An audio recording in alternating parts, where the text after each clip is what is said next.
kuko burya imbuto z'ubwizerane, imbuto z'ubusabane ziri muri iki gice cya kabiri. Reka noneho mbahe Samariya.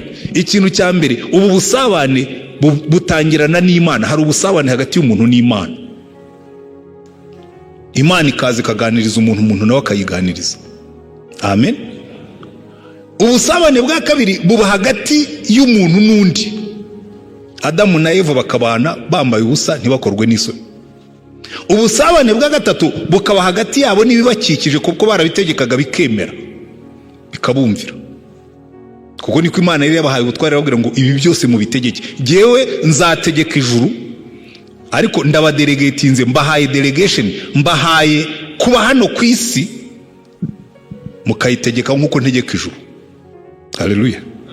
Mu yandi magambo, uko Imana Data ibana n'Imana Mwana kabana n'Umwuka Wera, bagategeka abamarayika bose n'ibindi biremwa biri mu ijuru.